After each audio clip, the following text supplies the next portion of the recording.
AP assembly deputy speaker Raghurama Krishnam Raju మీడియాతో మాట్లాడుతున్నారు. ఆ లైవ్ చూద్దాం.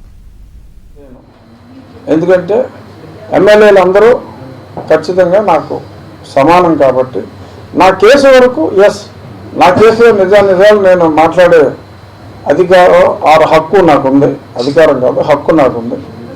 శాసన సభ్యులుగా అందరు సభ్యులకి నేను గౌరవం ఇవ్వాల్సిన బాధ్యత నా మీద ఉంది కాబట్టి ఒక ఎమ్మెల్యేగా ఏ పార్టీ వాళ్ళని కూడా నేను ఎటువంటి మాట అనను. నా కేసులో ఉన్నప్పుడు నా కేసు గురించి డిస్కషన్ వచ్చినప్పుడు, నా కస్టోడియల్ టార్చర్ గురించి వచ్చినప్పుడు కేసు వేసిన వ్యక్తిగా దాని మీద మాట్లాడే స్వేచ్ఛ నాకు ఉంటుంది. బట్ నియమ నిబంధనలన్నీ ఖచ్చితంగా పాటిస్తాను.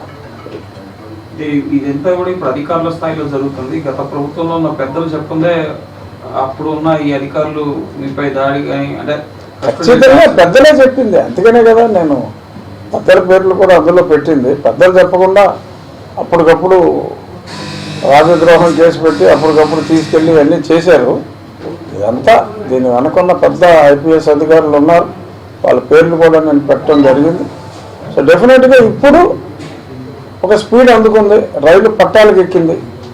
ఇన్నాళ్ళు పట్టాలు వేరుగా, రైలు వేరుగా ఉంది. ఇప్పుడు రైలు పట్టాలు ఎక్కింది.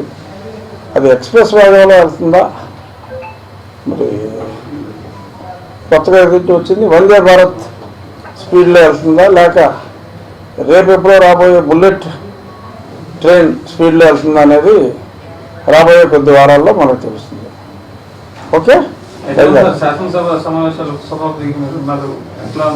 ఏముంది మీరందరూ చూశారుగా, మీరందరూ చూసే ఉంటారుగా.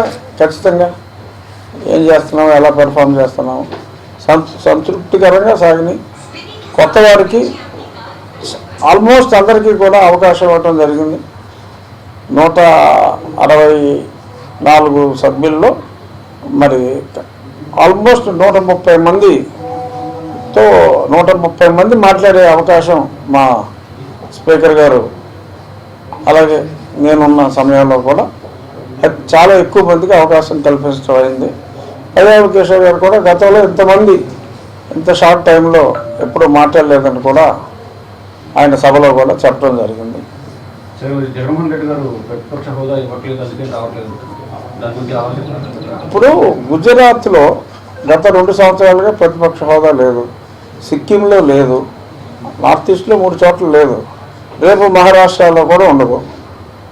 సో మరి సభ్యులు లేనప్పుడు నాకు ఇవ్వట్లేదు అంటే ప్రజలు తిరస్కరించారు. దానికి స్పీకర్ గారినో లేదంటే ఇంకో రకంగానో అనుకోవడానికి అవకాశం లేదు. దీని తర్వాత గుజరాత్ వాళ్ళు మానేశారు అనుకుంటే వేరు. గుజరాత్ కూడా దీనికన్నా ఎక్కువ నెంబర్ ఉంది, అయినా ఇవ్వలేదు కదా. సో మరి వాళ్ళే ఇవ్వనప్పుడు ఇలాగా మారాన్ చేయడం అనేది కరెక్ట్ కాదు. ఖచ్చితంగా జగన్మోహన్ రెడ్డి గారు సభకు వస్తే ఖచ్చితంగా వారికి సమయం ఇవ్వటం జరుగుతుంది. ఇంట్లో కూర్చొని మాట్లాడుకోవాల్సిన అవసరం లేదానికి మాట్లాడాలని కూడా సభకు వచ్చి నిర్భయంగా మాట్లాడవచ్చు. క్వశ్చన్ అవర్లో ప్రతిరోజు 2 ప్రశ్నలు ఆ వైఎస్ఆర్ కాంగ్రెస్ పార్టీకి కూడా వస్తాయి. ఆ క్వశ్చన్ అవర్లో ఆయన దానికి సంబంధించి